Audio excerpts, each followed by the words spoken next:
යම් දෙයක් ආලෝකයේ පවතිනවා, තවත් දෙයක් අඳුරේ පවතිනවා.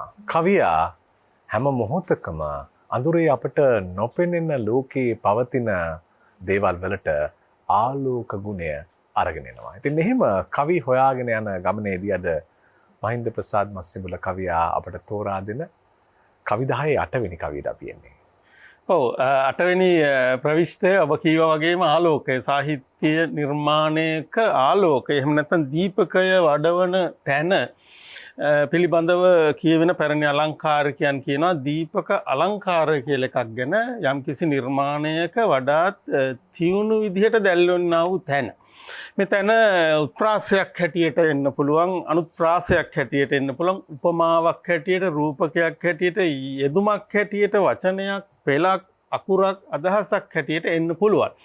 අප මෙතෙක් ඉදිරිපත් කරපු බොහෝ කවිවලත් දීපක ගුණ තිබුණා. දැන් විශේෂයෙන්ම මාර කියපු මොනිකාරුවන් පතිරණගේ කවියෙහි මැද දක්වන උපමාව දීපකයක් හැටියටත් ගන්න පුළුවන්. ඒ චරිත අතර තියෙන අභ්‍යන්තරය කියවෙන ඉතාමත් තැනක් නිසා, ඉතාමත් ප්‍රබල තැනක් නිසා.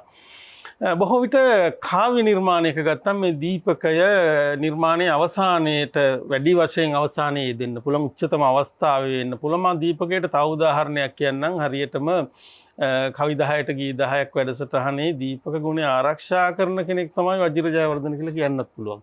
ඒ දිගටම ඒ වැඩසටහනේ ඇති තාණය ආරක්ෂා කරමින් මහත් ආලෝකයක් ලබා දෙනවා. ඉතින් ඒක අපිට තේරුම් ගන්න පුළුවන් සරල උදාහරණයක් හැටියටයි මා කිව්වේ. මා හිතන්නේ අධ්‍යක්ෂවරයා ඇතුළු අනික් හැමෝම ඒක පිළිගනී කියලා මා හිතනවා. මේ ගුණය සහිත කවියක් මම තෝරාගත්තා ඊළඟට ආචාර්ය රත්නශ්‍රී විජේසිංහයන්ගේ වස්සානය කවි පොතේ එන පා වැඳීම නැමැති කවිය.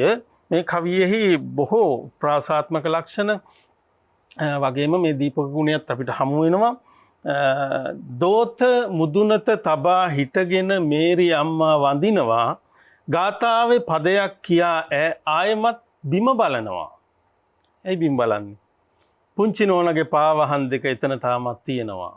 මේ විහාරේ වඳින්නාපු පුංචි නෝනත් එක්ක එන කාන්තාව තමයි මේරි අම්මා කියන්නේ. ඇයට පැවෙන රාජකාරිය තමයි පුංචි නෝනා වැඳලා එනකන් සෙරෙප්පු දෙක ආරක්ෂා කරගෙන ඉන්න. නැත්තම් ඒක හොරු ගන්න පුළුවන්.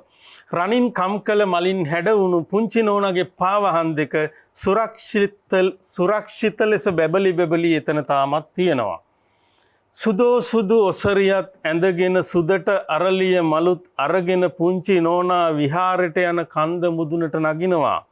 සිනිඳු සුදු දෙපයින් මුදාහල ඇගේ වටිනා පාවහන් දෙක හොරු අරන් යාදයි බලාගෙන මේරි අම්මා ඉන්නවා. ඒක තමයි යාගේ රාජකාරිය. හැබැයි ඒ ඉන්න ගමන් ඇයත් වඳිනවා. කොත් වහන්සේ පේනකොට ඇගේ දෑත් ඉහළට නැගෙනවා.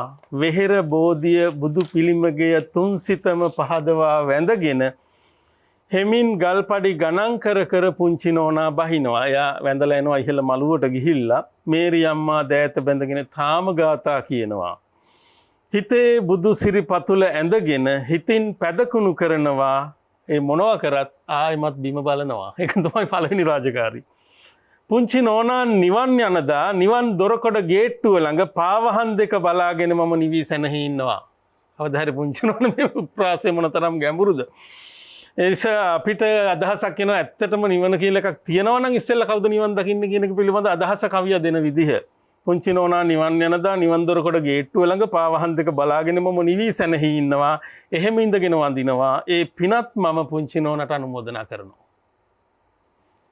මම හිතනවා ඒක ඉතාමත් ප්‍රබල තැනකට කවිය කියනවා. මේ නිවන කියන කාරණේ ඒ පිනත් මම අනුමෝදනා කරනවා කියන කාරණේ මම හිතනවා ඉතාමත් ගැඹුරු දීපක ගුණයක් සහිත ඒ වගේම අතිශය ප්‍රබල උත්ප්‍රාසයක් කවියට අරන් එනවා. නිවි සැනසී ඉහළ බලමින් ආයමත් බිම බලමින් අපිට ඉන්න හිතෙන කවි ගුණයක්ම වූ රත්නශ්‍රී විජේසිංහ කවියා කියවා අපි මේ 8වෙනි කවියේ 8වෙනි ගීතය අහන්න.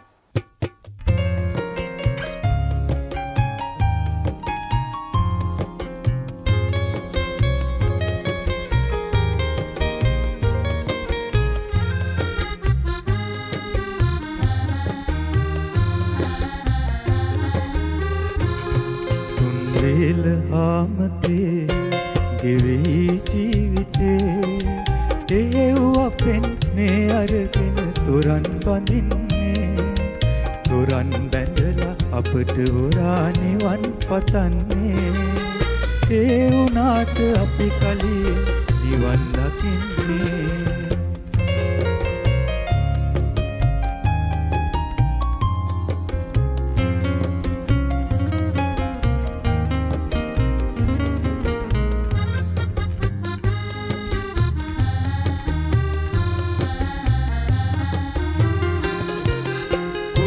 කරලා දුක් විඳලා දවස ගෙවෙන්නේ ඒව අපෙන් මේ අරගෙන දන්සැල් දෙන්නේ දන්සැල් දීපින් පොතේද නම ලියවන්නේ ඒ වුණාට අපි කලින් නිවන් දකින්නේ තුන් වේල හාමතේ ගෙවෙයි ජීවිතේ ඒව අපෙන් මේ අරගෙන තොරන් බඳින්නේ තොරන් බැඳලා අපට හොරා නිවන් පතන්නේ ඒ වුණාට අපි කලින් නිවන් දකින්නේ